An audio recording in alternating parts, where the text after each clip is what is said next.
2. Hello, my friends. Welcome to the latest episode.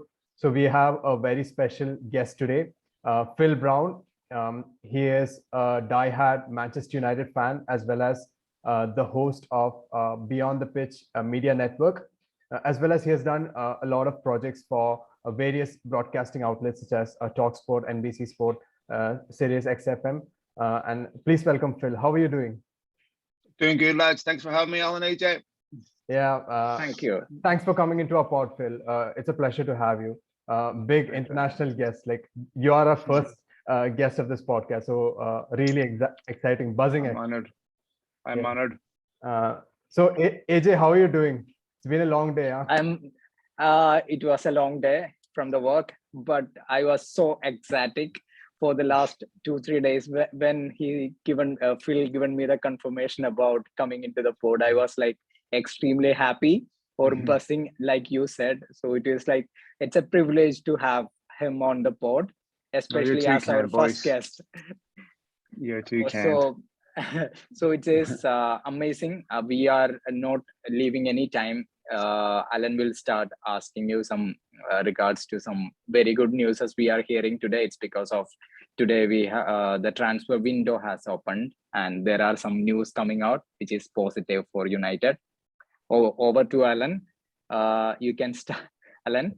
Yeah, so basically in today's episode, the basic idea is to go through the transfer window. It's like a preview as well as the expectations for the season. So let's start off with the transfer window first. So we've been getting the reports regarding Frenkie de Jong. You were one of the first accounts on Twitter to talk about the Frenkie de Jong deal. Like when a lot of negative reports were coming, especially from the Spanish side of the things, you were coming out saying that United wouldn't discuss anything regarding Frenkie de Jong unless and until the player has, the player is inclined to play for United at Old Trafford. So yeah, today we've been hearing a lot of good briefs from the British media, and I think few hours back even from the Spanish side of things. So the British media is quoting around 65 million pounds as the magic number, and Spanish media, they are exceeding the amount to close to 100 million euros in total package, and it's coming in between. So what do you make of the deal, Phil?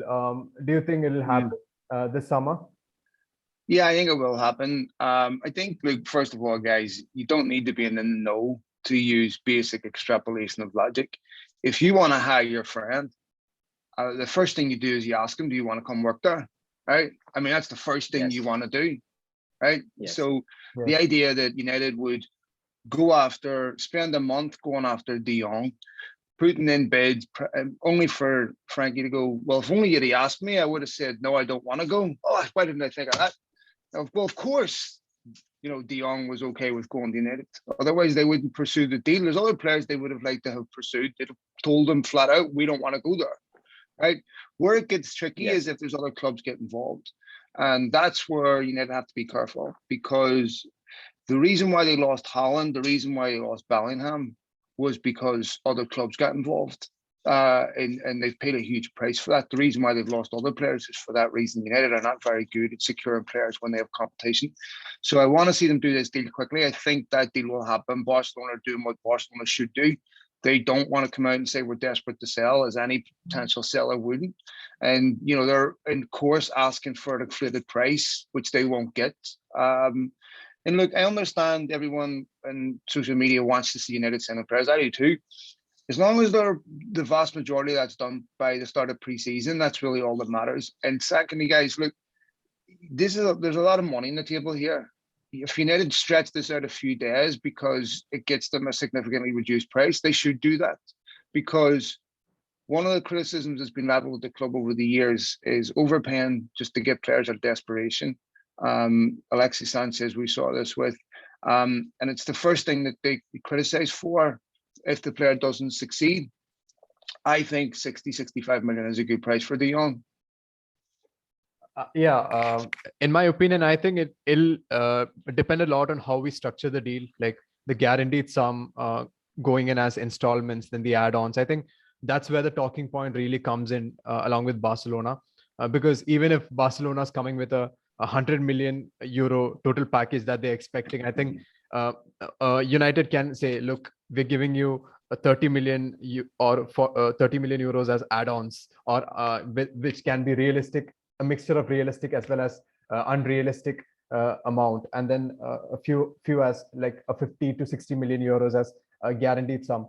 So do you think that United can do this deal, after the Nations League, like before Frenkie goes for his vacation? Do you see that happening, or will it go till the end of June? I know we are speculating here, but what's your opinion? I think that United are going to want to get it done relatively quickly for a couple of reasons. One, it affects their budget for other players and how much they end up paying for De Jong. They'll need to work on other deals. They know they need to work on other deals. They are working on other deals. And obviously, the resources are finite. So whatever they spend on De Jong is going to affect. And this is also, I'm sure, one of the problems, one of the reasons why they're trying to do De Jong deal quickly now, because the Nunez thing's starting to move. And so United are going to need to know, how much do we have to spend on Nunez? How much is that going to be agreed for De Jong? And then we can see where the budget stands after that. So it doesn't surprise me to see United making that move and trying to do that deal quickly. Yes. Okay. When you have we just speak about De Jong. My question is, which are all the positions do you think we need improvements, and is there any chance for Nunez? I'm particularly, particularly the way he played on last season, and it impressed me a lot. So that is the reason why I'm particularly asking about Nunez. Here's the thing about Nunez. There's a couple of things. First of all, he's had one good season in Portugal. Right, yes. He's by no means perfect. Right, there's still I do a podcast with a guy that specializes in Portuguese football, and there's a lot of development left in Nunez, so you're still buying potential. So when you look, Holland was bought for 60-something million. Is Darwin Nunez a 100 million pound striker? I don't think so. The other thing that I did last week in my podcast was we looked at the top 20 signings in the history of football and how many in the 100 million bracket have actually worked out. And it's very, very small, right? I mean, you go down the list, João Felix didn't work out, Eden Hazard didn't work out, you just go down this list and you're really looking at people like Ronaldo worked out, right? Very few of these huge deals actually pay off. Yes. And, so to me, I think that United will pass on Nunez because the price is going to be a bit too high. And secondly, I'm not sure that's the worst thing in the world. I think there's other strikers in Europe that if United were to sign, you also have to factor in that whoever United signs is going to be competing with Cristiano Ronaldo for a starting spot. So maybe it's not the worst thing in the world for United to sign a secondary striker around that 40 million mark who's young. They've been kicking this can down the road for a striker for a while. Cavani's been here for a couple of years. So they've been really doing this for a while. Ibrahimovic and all that there. So I think, given that they've other needs and other positions, and there's also the potential of Mason Greenwood. We could talk about that as well. But I think Anthony Martial's they're going to have to do something with. So I think United are not in a position right now to dedicate 80 million pounds, 90 million pounds to Darwin Nunez. Maybe if they sell a couple, but I think he'll go to Liverpool. Okay.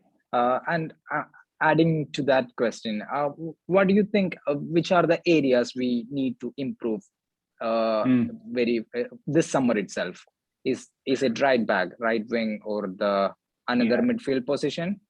Well, they need to improve in every position. Whether they have the quality to improve in every position, Manchester United clearly need a right back. Right? It's a massive weakness in their team. It causes massive imbalance, causes massive problem. It also affects the right winger, right? Whoever plays on the right, because right wingers and right wing backs, they play as a pair, just like two forwards do. And Luke Shaw's previous best form was when Memphis Depay was there, right?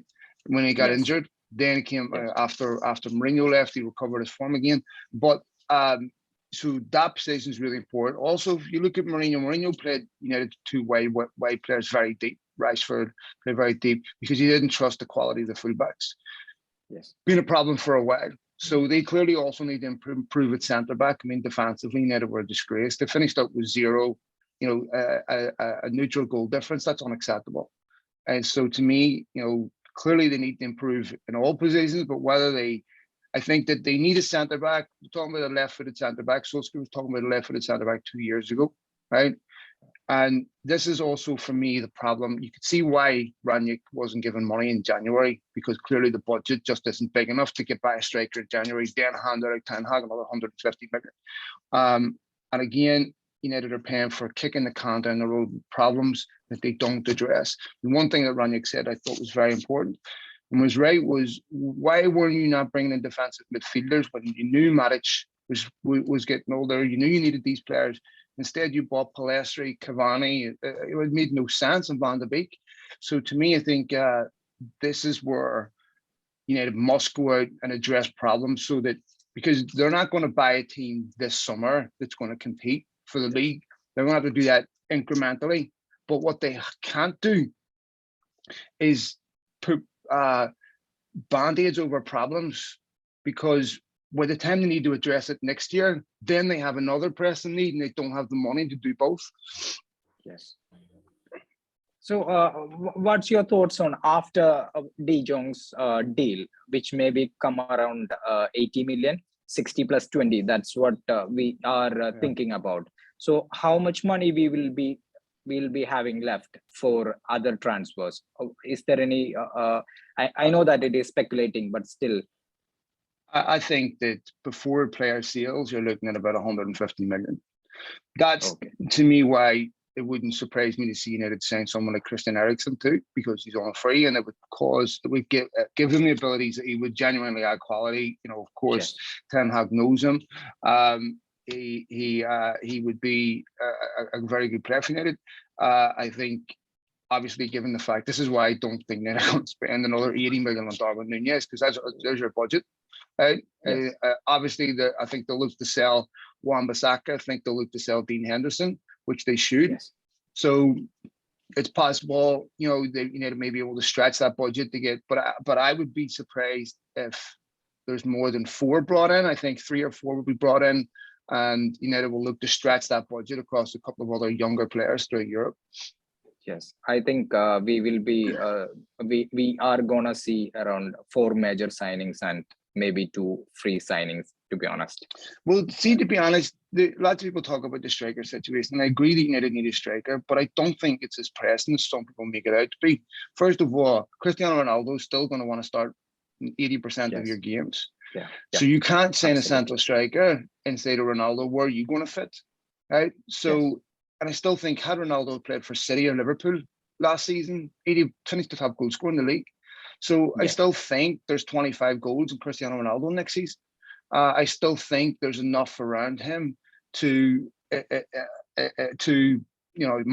would expect to see a much better Martial. I would expect to see a much better Rashford. I still think there's enough there that if you brought in a younger striker, maybe like an Nkunku or someone like that, on 35, 40 million, that's not the worst thing in the world. Then look at addressing the major striker position next season, because it's possible that the guy you bring in for 35, 40 million could end up becoming your central striker, your main player anyway, because he excels better than what you expected. So I think you build a team from the back if you're going to win anything. They have to get a centre back. They have to get a right back. And look, once United address other major problems, then they can look at micro problems. Then you can ask questions like, do you need to replace David De Gea because he doesn't come off his line enough? Before you can even get to that, though, I mean, that to me is honestly the equivalent of talking about what furniture you're putting on your boat when you've got major holes in the boat. We got to plug the holes first, and then we can address these other issues. Exactly. So to me, I think centre back, maybe a Pau Torres or someone like that. I know United were linked with Bastoni the other day, which was total nonsense.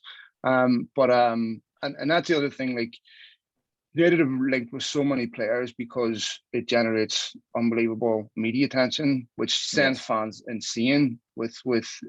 And honestly, like, you have to detach yourself from it sometimes because it gets out of control. Coming to the next point of discussion, before we moved into the transfer rumors, I think we saw a major change in the structure as well as the way how the hierarchy was formed. We saw Woodward leave, then we saw the scouts leave, the senior scouts leave, and then Matt Judge recently.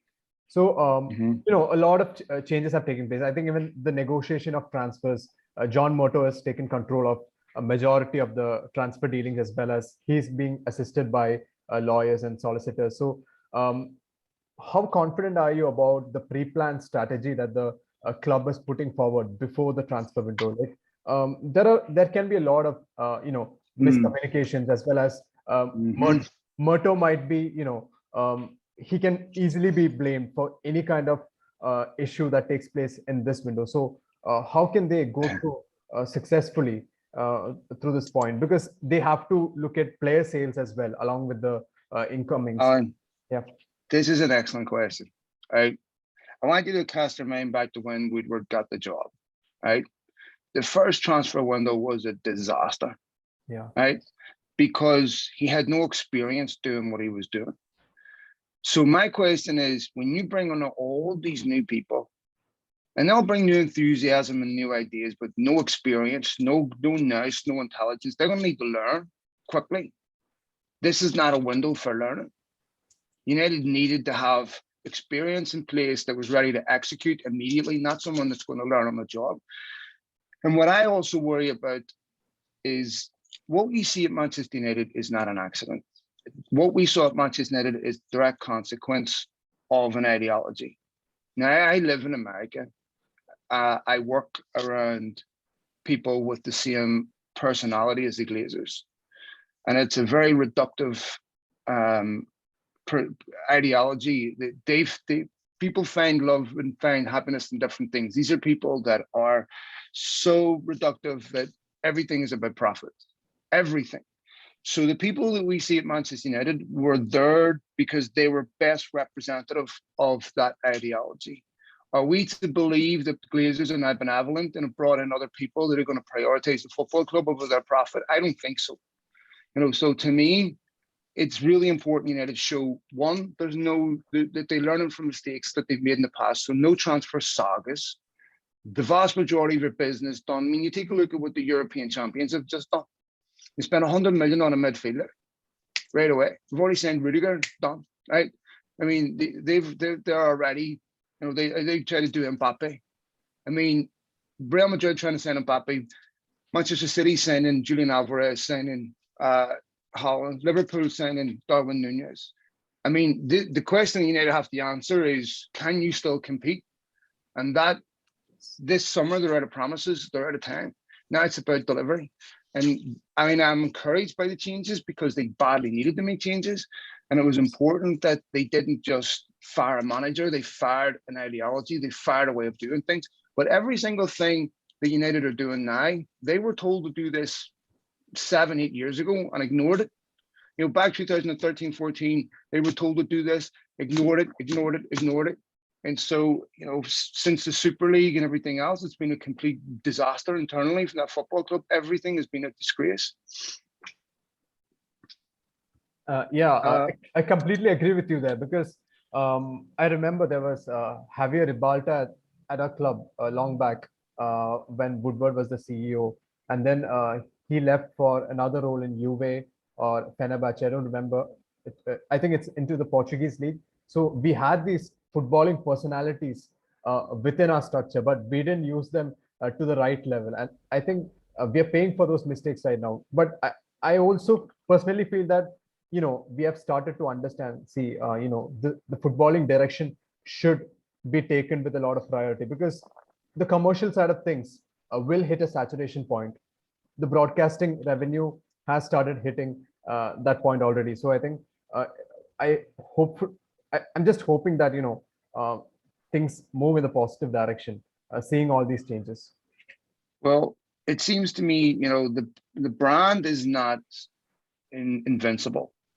And a lot of damage has been done to the brand.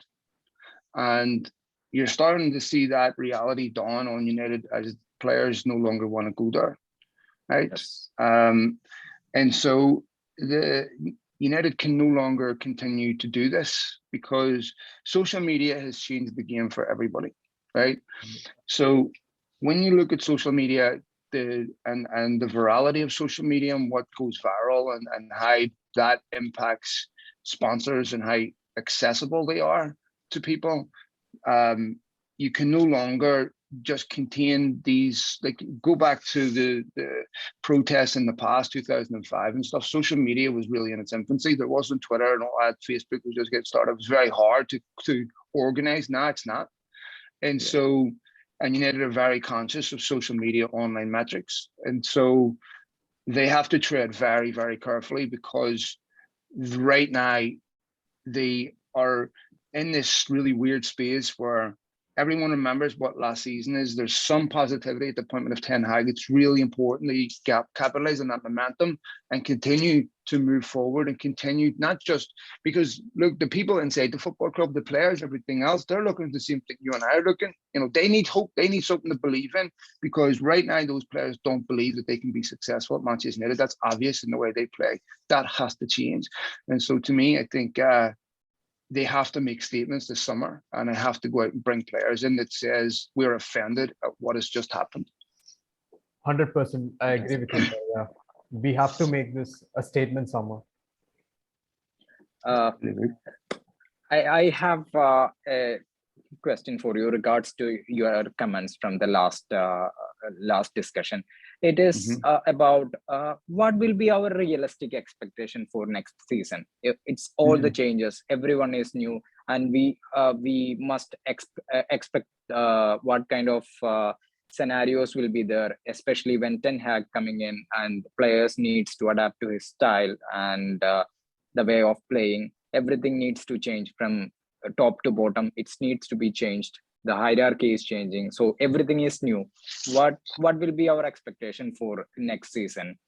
Look, I think that what as a reasonable expectation is, one, you have something that looks like a football team.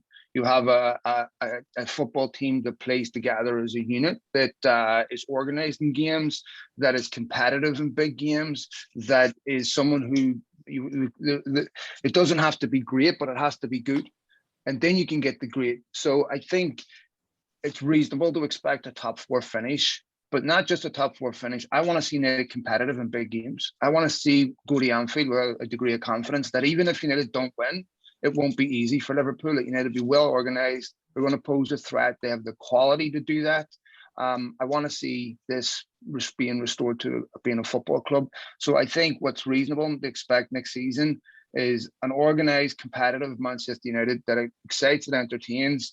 It's not going to be perfect. Ten Hag's going to make mistakes. They're going to lose games. They'll lose heavily sometimes, I'm sure. But it can never be for the reasons. Like, we can never see a Besiktas here again. We can never see a Liverpool or a Man City game where you've got 11 players that are so inept, it's hard to believe. So I think... and I think we'll get that. I think you'll get that first season enthusiasm from the players, that they'll buy in. Ten Hag's not an interim coach. He's not someone that, and they also know that United will be eager to please him. So I think anyone in that first season who's not performing is at most risk during that season, because that's the season when United will still be 100% behind Ten Hag. They usually lose interest later on, where you start your influence starts to wane by about the second or third season if you're not delivering trophies, because they really aren't intelligent enough to recognize a process. And the progress is not always linear. Sometimes you go down, you go up, you go down, you go up, but you have to know. Like we saw this with Ferguson. You have to know, even though he could have been sacked really easy. You know, if you talk to people involved at the club, they will say, well, there was so much work going on behind the scenes that was of a high quality. United won't give credit to that because they're so vulnerable. They're so sensitive to, you know, the perturbations of the brand.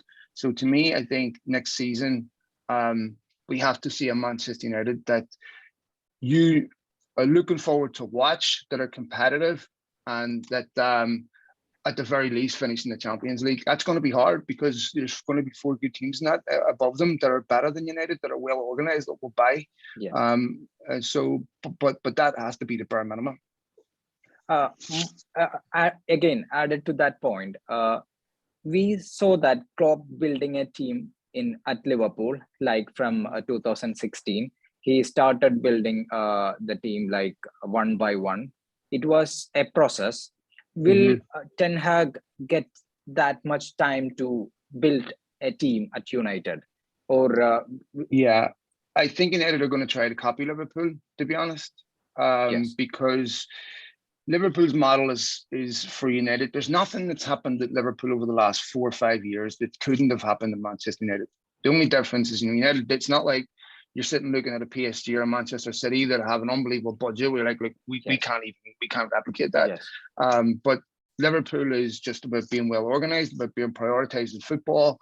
They don't always bat at the top of the market. Every once in a while they will, and then they'll supplement that with other exceptional young players. That's the model that United are going to copy. Of course, the Glazers and John Henry are very close, right? Yes. So they'll have had those discussions about, if you remember when Jurgen Klopp went there, he finished 8th in his first season. There was a big talk about transfer committees and everything. All that's gone now. It's so. I think part of the problem is United would love to replicate the Ferguson era, but not what it took to create the Ferguson era, because the first thing that United did during under Ferguson was make sure the manager had the power at the club. He was the most important guy. United don't like that, right? So they would love a guy to be as successful as Ferguson, but they usurped his power. They have it upstairs. This really is a huge gut test of the football club. And I honestly think United are at a precipice that if they get this summer wrong and they don't change the narrative around the football club, if we see more of the same next season that we saw this season, I really think that could be the beginning of the end for the Glazers, because I think that would be the first time where whatever they do, they can't fix the problem. Yes. Is there any chances? I hope we are not going to see a season like last one. I really hope we will build something on this summer and start playing like the way Ten Hag played his Ajax team. I really hope. But again, it's not being negative. But is there any chance? Are you think about Glazers is gonna put United for sale? Is there any? Glazers will always have United for sale. As I said, the Glazers are in Manchester United for one reason and one reason only. That's for personal financial gain. So they aren't looking at an asset that has sentimental value to them, where they're going to say, you know what, this is not for sale at any price. They would sell it tomorrow if someone came and offered the right price. But most likely that price is extremely inflated. And to be honest, as bad as I want them gone, I don't want them gone for just anyone. I don't want to see Saudis on Manchester United. I don't want to see people like that on Manchester United. I don't want to see people with human rights records, Daxon Shinawatra that own Manchester City. I don't want to see that, right? I don't want to see anyone that predicates evil on other human beings owning this football club. I think that Manchester United don't need that. Manchester United generate enough revenue to spend hundreds of millions every year if they didn't have debt. And that is probably one thing that does irritate me when United's budget's affected by not qualifying for the Champions League. United's budget's affected by debt. It's affected by dividends. Start there, right? Because this football club's robust enough financially to be able to pay whatever they want, but not whenever you've got a massive debt load. So, I think for next season, guys, it can't get any worse, because at the bare minimum, we're asking professionals to behave like a professional. And I think for the people at the football club, they should be embarrassed about what they saw on the pitch, because they hired these people, they put them out there, and not one of those players played for anyone who signed them, any manager and any coach. They couldn't find a reason to care. And that is an awful indictment to me on the people that run the football club. Yes. Thank you very much for all the support. And it was a privilege. It was a privilege to have you here in our show. My privilege. And you are our first guest. Apart from we were doing live pods, this is the first time we are doing a recorded one. And once again, thank you very much for coming. And pleasure's all mine, lads. Thank you. Thanks, Alan. Yeah, extremely happy with you, Phil. God bless. Thanks, boys. Have a great day. God bless, guys. See you, lads. Take care. Have a great season. Thank you. Bye, boys. See ya. Bye-bye. See ya.